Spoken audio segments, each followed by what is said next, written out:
Hey everybody, it's Mr. Wagstaff. Cool stuff to talk about today. So today, we're going to go from the Roaring '20s, like we had talked about yesterday, to the Great Depression today. And we got there in a crazy fashion and incredibly quick. Let's get started.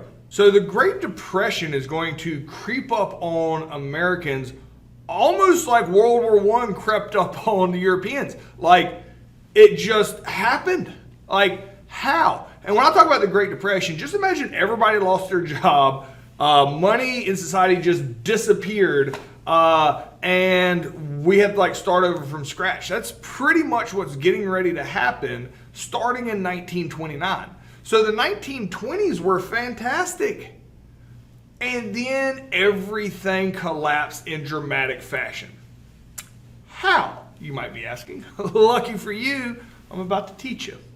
All right, so let's start with the election of 1928. So Harding and Coolidge had been the presidents in the 1920s. Really uneventful because everything was great. So in 1928, Coolidge doesn't have any desire to run for election. So he is going to run. So he's not going to run. The guy that's going to run is Herbert Hoover, all right, who is a Republican, all right, and he is going to run against Alfred Smith, all right. So Alfred Smith, I get out of the way here.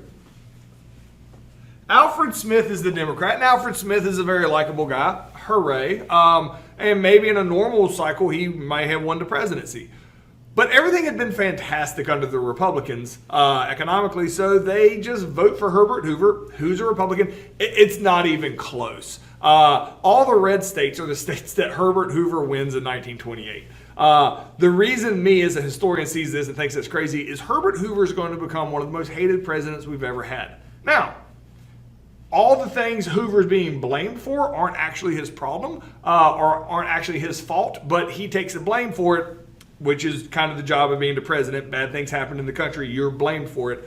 He wins with 82% of the electoral vote in 1928. When he is elected, he gives a speech at his inauguration that says, "We in America are nearer to the final triumph over poverty than ever before." Basically like, we'll never be poor again. This is like a horror movie when you say, "I'll be right back," and you know it's getting ready to get crazy. Why would he have said that? Well, he himself was super rich, and as he looked around, he didn't see no poor people. America apparently has conquered this whole poverty thing. Everything was so good in the 1920s, it just stands to reason it will continue to be awesome, which could not be further from what actually happens. So the question here is, why did Americans decide to stick with Republicans in 1928? Why was Hoover so confident that poverty had been defeated in 1928? So pause me, answer that completely, and we're going to move on. All right, so this is not personal finance or economics course, so I'm trying to very briefly explain to you what the stock market is, all right, and leaving all the details out, all right, so that you can understand what happens. The main thing to understand about the stock market is that even if you had never heard of the stock market, all right, you could lose everything in the Great Depression. So the stock market crashes and everybody loses everything in the Great Depression. How? All right, so I'll simplify it for you, all right? So the stock market is where companies can go and sell pieces of their company to investors, all right? It's measured by this thing called the Dow Jones Industrial Average, which basically just gives a random number of how good the stock market is doing. The higher the number of the Dow Jones Industrial Average, the better the stock market is doing. The real takeaway that you need to know from the Dow Jones Industrial Average is that it hit a peak in the 1920s of 381. That number doesn't mean anything to you, nor should it. What you do need to realize that number 381 is 300 points higher than 5 years before, meaning that number just keeps growing, meaning the stock market is growing. Anybody who invested in the stock market made money. Basically, if you want to invest in the stock market, you go buy shares, you buy pieces of a company. If that company does well, you make money. If that company loses money and doesn't do well as a company, you lose money. So you buy a piece of that company, the company does well, hooray, you have more money, you can go sell it back to the company, they give you your money back, or you can sell it to somebody else, hooray. Company does well, you make money, company does bad, you lose money. Nobody lost money in the 1920s. It doesn't matter how dumb your business was, you made money in the 1920s. So people were just aggressively putting their money into the stock market, and that's called speculation, right, in the 1920s. So if you invested in literally anything in the stock market, you made money in the 1920s. So to give you some numbers here of the people in the population, all right, because it's like, oh, it's a stock market, whatever. There's 100 million people, 100 million people in the United States. 4 million people are invested in the stock market. 4% of the population. 4%, all right? Stock market's getting ready to crash, and we're going to talk about that. So in your mind, you might be thinking, okay, well, so 4% of people are stupid with their money, and we'll talk about speculation in a second. So if the stock market crashes, just that 4% loses all their money. The other 96% of society is good, right? No. So there's two major issues with the stock market at the time that is really bad. Speculation is bad all the time, and you should never do this. The next one, buying on margin, we're going to talk about, that's illegal now because of what's getting ready to happen. So speculation this is an analogy, it's like Monday you spend every penny you have to buy gold. So that on Wednesday, if you sell that gold, you will make a profit. Well, what would have had to happen to the value of gold between Monday and Wednesday? It would have had to go up. All right. So if you buy all the gold and the value of gold goes down and then you try to sell it, you actually lost the money. Does that make sense? Now, imagine you went in and bought a whole bunch of gold and you spent every penny you have on gold. All your money's in one thing. And then you get the gold and then you realize the gold is actually just rocks. It's not actually gold. How much money you got? $0. It's pretty much what's getting ready to happen in the stock market. Bear with me. All right. So everybody appeared to be getting rich in the stock market. They would invest, their companies would do great. Hooray, I am now a millionaire. That is fantastic. I have $3 million. You know what's better than $3 million? $4 million. Nobody ever cashed out of the stock market. Nobody ever actually sold their stock to get the cash because that would be silly. Just let it keep being worth more money. So nobody's actually taking their money out of the stock market. Everybody's in the stock market is getting very rich. This is where it's going to affect everybody, and this is really, really important to understand how it's going to screw the entire world. Banks. Banks see people making money in the stock market, and they really want to invest in the stock market. Now, banks don't actually have their own money. The way banks have money is when you create a checking account or a savings account and you give the banks your money, the banks actually take your money and give people loans with your money. The banks only keep a very small percentage of the actual money they claim they have on hand at all times. They loan it out to other people who pay that back plus interest, and that interest is how the banks make money, but the money they're loaning out to people is your money. Your money doesn't go in a special little box in the back when you deposit it at the bank. It just gets thrown on the big pile of money. So banks loan out like 90% of the money that they have to people for car loans and houses that they pay back over time. They only keep about 10% there at any time. So they have enough money. If you want to go take $200 out, they have that. But if you're like, I would like my $3 million back, if you're a millionaire, banks are like, you gotta give me a day or two to get that together from neighboring banks, and it would take a while to get that. So that's the important thing to understand about banks is the way banks make money is they loan out the money that you are entrusting them with. Well, banks get greedy in the 1920s and they see everybody's making money in the stock market. So they create this thing called buying on margin. So if you want to invest in the stock market but you don't have enough money to, you can pay 10% of the cost of the stock and the banks will loan you the other 90%. Where's that money coming from? people who have their money in the bank. A lot of people have never heard of the stock market in the 1920s. Everybody's heard of a bank because that's where you keep your money. So the bank takes like the society's money and they invest it in the stock market by loaning it to people that want to invest, because the banks know the stock market is just going to keep going up.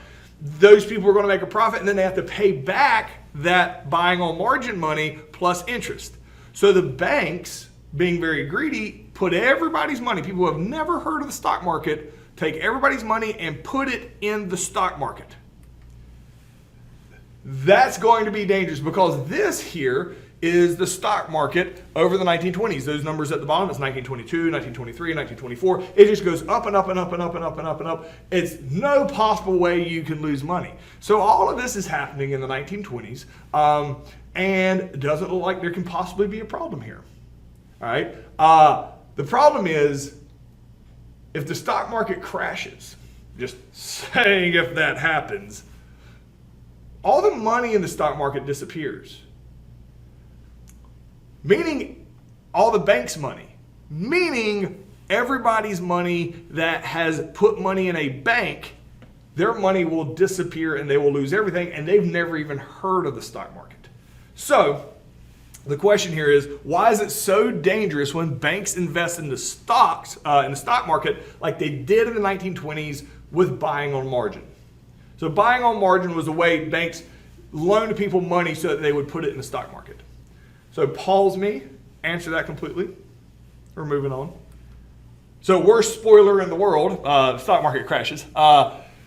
So why does the stock market crash? There's no real good reason here. So the stock market crash, and you may have heard that term before, they actually had to like create that term for this event. The stock market goes up and down. It does that all the time. It gains money, loses money, that's fine. When it basically nosedives, where they basically have to like pull the plug and just let it die, that's a crash. And that had never happened. That's incomprehensible. But what happens is on October 29th, 1929, it's called Black Tuesday. All right. It's crazy. I mean, it's like instantaneous. It actually takes a couple years to truly figure out how awful it was on October 29th, 1929. It's called Black Tuesday. So for whatever reason, there's people that started wanting to cash out at this time. All right, there's a little blip on the 24th. I'm not going to do the exact details. But what happened is people started cashing out, hoping that the stock market might be taking a little dip, to cash out in order to turn around and buy other stuff.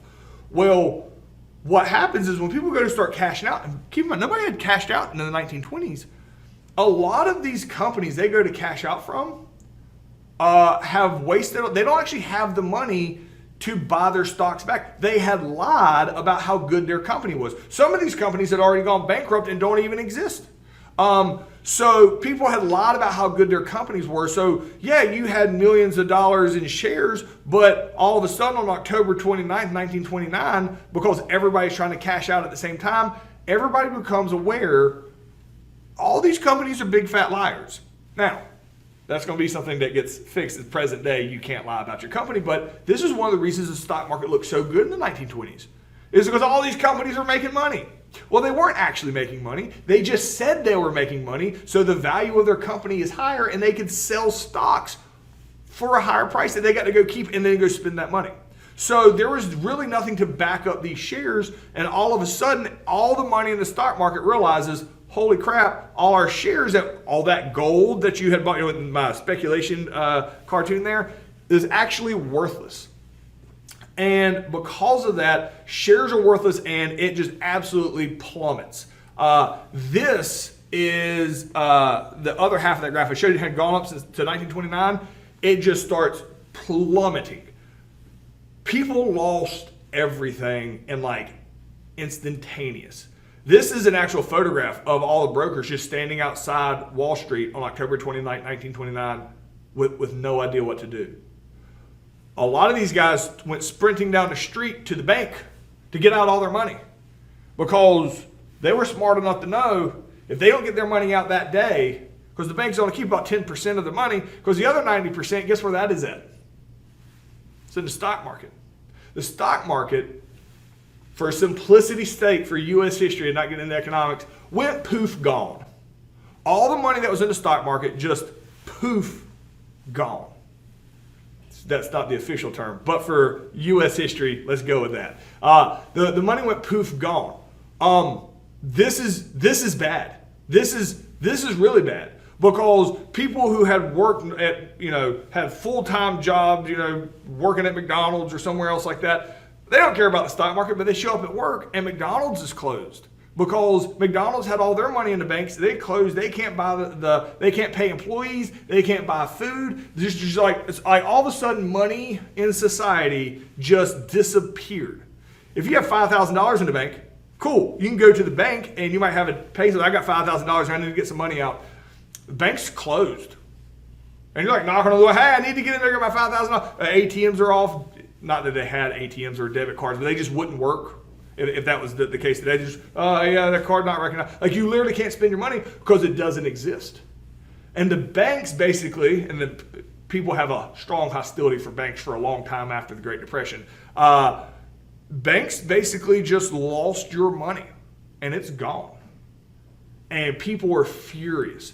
There's tons of pictures that came out of this. This is a guy, an actual stock market trader, says $100 to buy this car. Was a Rolls Royce, must have cash. He has no money. Sure, he was a super rich guy a couple hours ago. He thought he had millions of dollars in stocks. Well, that's actually worthless. He's actually, I'll take whatever I can get. Jobs, when banks shut down, jobs closed because businesses had put all their money in the banks. They lose everything. The unemployment rate is absolutely sky. 1 out of every 4 people is fired. The people who kept their jobs go from working 40 hours a week to 12 hours a week, working for half the amount of money they originally were. It is absolutely catastrophic. Very quickly, you start seeing just tons of homeless people. And the reason it hit everybody so bad is, you remember, people don't actually own anything. All right, we talked about this yesterday. People had been doing installment plan buying. Their cars, their houses, their couches, their furniture, their typewriters, their refrigerators. Nobody actually owned anything. They were making payments on it. So when people lose their jobs, they lose all access to any of their stuff. And a massive amount of people become homeless. There's nobody hiring. The unemployment rate is just absolutely astronomical, something that we've never seen even through the COVID years, came nowhere close to the unemployment situation that was happening during the Great Depression. So the question here is, explain how the crash of the stock market caused people who had never even heard of the stock market before to lose everything. So pause me, answer that completely, and we're moving on. So very quickly, life gets horrible. They end up creating soup kitchens and bread lines where people could stand in line, and charities would provide people with basically enough food to survive that day until they had to wait in line the next day. This picture here is very, very important. Now, this is just a bunch of people standing in line. And you would be correct. And you're like, I bet, from what Mr. Wagstaff just said, I bet this is a picture of people standing in a bread line or waiting to get into a soup kitchen. And you would also be correct. Here's the plot twist of this picture, though. This is in Paris. See, we had talked about the Ford and Macomber tariff, that big boring tariff after World War I that basically made everybody rely on the American economy. When the stock market collapses, the American economy is going to collapse. Since Germany, England, France, they were all dependent on the American economy. When our economy collapses, their economy collapses. And when our stock market collapses, it actually makes people start to starve to death on the other side of the world. This is a worldwide Great Depression, and it is absolutely unimaginable. These are common scenes that you would see, people living out in junkyards just trying to survive, desperately looking for jobs. A lot of people would leave their homes and travel to cities wearing their suits and stuff, and they were called hobos. It was a term because there were so many millions of men looking for jobs. These are doctors, lawyers, advertisers, people with a skill set that is, there's just no jobs. And so people try to go to cities. There's nowhere to live. They have $0 to their names. So they're like living at night, like packed into this little house to survive. Bread lines and soup kitchens with charities are setting this up. I keep mentioning charities are in charge here of these bread lines and soup kitchens because, and we're going to talk a lot more about this tomorrow, but I need to go ahead and say it now. Herbert Hoover, the president, the guy that got elected, doesn't want to do anything to help out the people. Now, he's not just like, let them all die. That's not what his mentality is. He has this weird idea of rugged individualism. He says, look, the society is great in the 1920s when we weren't doing anything. I think the best way of fixing this is just to not do anything again. So the government provides no help. During COVID, when everything was shutting down, the government did give direct relief with stimulus stuff, and there's pros and cons to that. But that aggressively did not happen in it started the Great Depression, 1929, 1930, 31, 32. And there's a lot of resentment already immediately towards Herbert Hoover. So much so that these, all these little shacks that would spring up all over the place, and they'd go in parks and just have a whole slew of shacks in Central Park. They would be referred to as Hoovervilles, named after the president. The president had nothing to do with the Great Depression. He had nothing to do with the stock market collapsing, but he is responsible because the American people need somebody to blame. So not only is Hoover being blamed for it, his decision to not help out makes him very much a villain in the eyes of a lot of Americans at the time. So the question here is, explain how the collapse of the American economy caused the entire world to go into an economic depression. So pause me, answer that completely, and we're moving on.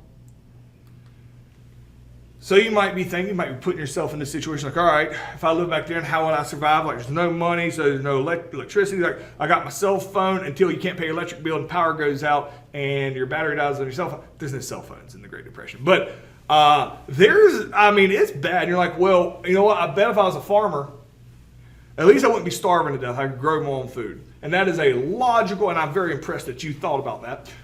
That is a logical thought process. And in like one of the worst coincidences ever, farmers got absolutely destroyed at the same time as well for a whole different reason.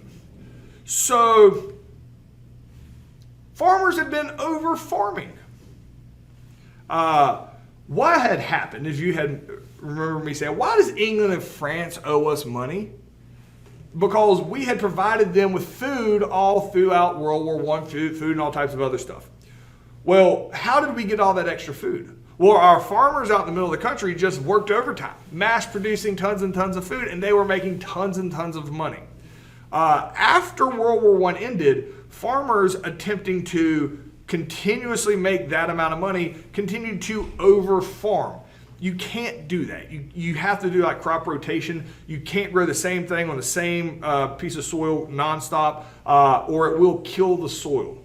This is what happens at the exact time the Great Depression happens. The soil in the middle of the country just tuckers out and dies, and they can't grow anything, which is just like the worst coincidence of all time. Not to mention, then a drought takes place in the middle of the country for 7 years. During the exact time of the Great Depression, there is a drought, and it is just absolute atrocity for the people in the middle of the country because they can't grow any food.